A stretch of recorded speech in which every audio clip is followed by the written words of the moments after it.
नमस्कार दोस्तों, मैं सीए मनोज जैन।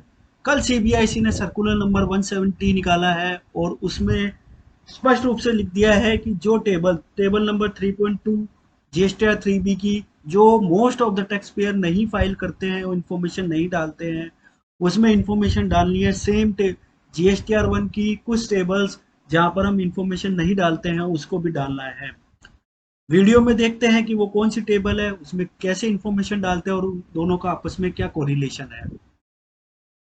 फ्रेंड्स, इस वीडियो में हम ओनली आउटवर्ड सप्लाई से रिलेटेड चेंजेस देखेंगे। इनवर्ड सप्लाई और आईटीसी से रिलेटेड चेंजेस हम नेक्स्ट वीडियो में देखेंगे। फ्रेंड्स, 3.2 जीएसटीआर 3बी की एक टेबल होती है जिसके अंदर आपको details of inter state supply आपने किया है unregistered person, composition taxable person और यूआईएन होल्डर, वो आपको यहाँ पर देनी पड़ती है। ये सबसेट होता है 3.1 ए का। और 3.1 ए क्या होती है? जीएसटीआर 3बी के अंदर आउटवर्ड टैक्सेबल सप्लाई की इंफॉर्मेशन देनी होती है, जिसमें other than zero rated, nil rated और एग्जम्प्टेड सप्लाई है। इन शॉर्ट, जो 3.2 है वो सबसेट पार्ट है हमारा जीएसटीआर 3बी की 3.1 का, जिसमें हम आउटवर्ड टैक्सेबल सप्लाई का इंफॉर्मेशन देते हैं। उसके अंतर्गत 3.2 में फर्स्ट इंफॉर्मेशन जो हमें देनी है वो supply made to unregistered person, place of supply wise. जैसे कि मैंने बताया, ये केवल इंटर स्टेट, मतलब आप महाराष्ट्र में लोकेट है और आपने दिल्ली में, राजस्थान में, अदर देन महाराष्ट्र जितने भी स्टेट में अनरजिस्टर्ड पर्सन को कोई सप्लाई की है तो उसकी इंफॉर्मेशन आपको जीएसटीआर 3बी में देनी होगी। दो आप उसकी इंफॉर्मेशन 3.1 ए में पहले ही दे चुके हैं। ठीक है, तो उसमें ये अनरजिस्टर्ड पर्सन को होगी, इंटर स्टेट सप्लाई होगी, तो इसलिए यहाँ पर केवल आईजीएसटी का अमाउंट आएगा। अब ये जो वैल्यूज है यहाँ पर आ रही है, इसका क्या जीएसटीआर 1 से कोरिलेशन है? जी हाँ, बिल्कुल है। टेबल 5 अगर हम जीएसटीआर 1 की देखते हैं तो वो स्पेसिफिकली हमसे बोलती है कि कोई भी सप्लाई जो इंटर स्टेट है और जिसकी वैल्यू अगर 2.5 लाख रुपीज से ज्यादा है एक इनवॉइस की वैल्यू, तो वो टेबल 5 में आएगी। तो मतलब टेबल 5 क्या इंफॉर्मेशन मांगती है? फर्स्ट, टैक्सेबल आउटवर्ड सप्लाई होना चाहिए, सेकंड इंटर स्टेट होना चाहिए, और थर्ड वैल्यू अगर इनवॉइस की 2.5 लाख रुपीज से ज्यादा है। तो यहाँ पर इनवॉइस वाइज डिटेल मांगी जाती है टेबल 5 में। सेम टेबल 7 बी, जिसमें हमें रेट ऑफ टैक्स वाइज जो है इंफॉर्मेशन देनी होती है, वो बोलती है कि अगर कोई इंफॉर्मेशन टेबल 5 में नहीं दी, तो टेबल 5 में कौन सी इंफॉर्मेशन नहीं दी? जिसकी इनवॉइस वैल्यू 2.5 लाख रुपीज से कम है। अगर किसी इनवॉइस की वैल्यू 2.5 लाख रुपीज से कम है तो वो 7 बी में आएगी। सेम 7 बी बोलती है टैक्सेबल सप्लाई नेट ऑफ करते हुए डेबिट नोट क्रेडिट नोट को अगर अनरजिस्टर्ड पर्सन को दी है, मतलब यहाँ पर भी अगेन इंटर स्टेट होनी चाहिए। इनवॉइस वाइज अगर मैं बोलूँ, इनवॉइस वैल्यू अगर मैं बोलूँ 2.5 लाख रुपीज से कम होगी, और net of debit note credit note को करते हुए रेट ऑफ टैक्स वाइज, यहाँ पे इन्फॉर्मेशन इनवॉइस वाइज देने की जरूरत नहीं है, रेट ऑफ टैक्स वाइज आप यहाँ पर दे दोगे तो वो भी 3.2 में आएगी। फिर टेबल 9 एंड 10 जो कि अमेंडमेंट से रिलेटेड होती है हमारे टेबल 5 और 7 की।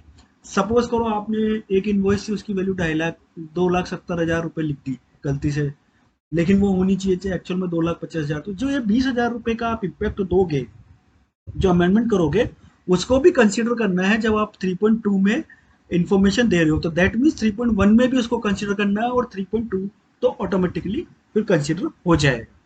तो ये हमारा supply made to unregistered person को हो गया, जो 3.2 में एक इन्फॉर्मेशन मांगी। इसके अलावा दो इन्फॉर्मेशन और मांगी जाती है 3.2 में, वो देखते हैं। वो इन्फॉर्मेशन होती है आपकी supply made to composition taxable person, ये एक, और supply made to UIN holder, इसको भी आपको सेम पीओएस वाइज देनी है। अब जैसे हमने ऊपर जो देखा 5 और 7 में अनरजिस्टर्ड पर्सन को होता था, मतलब वहां पे जीएसटी नंबर तो है ही नहीं, कंपोजिशन और यूआईएन होल्डर के बाद जीएसटी नंबर होता है, तो वो टेबल तो इसकी कैलकुलेशन में काम आएगी नहीं। ये क्लियर हो गया। अब हम वन बाय वन बाकी टेबल पे चलते हैं। तो टेबल 4 टैक्सेबल आउटवर्ड सप्लाई की इंफॉर्मेशन मांगती है। ठीक है, लेकिन टेबल 4 में जो है वो हमारा इंटर स्टेट भी और इंटर स्टेट दोनों इंक्लूडेड होता है। तो टेबल 4 में जहां जहां आपको आईजीएसटी के कॉलम में अमाउंट मिले, उसको आपको 3.2 में देखना है कि वो फिट हो रहा है कि नहीं हो रहा है।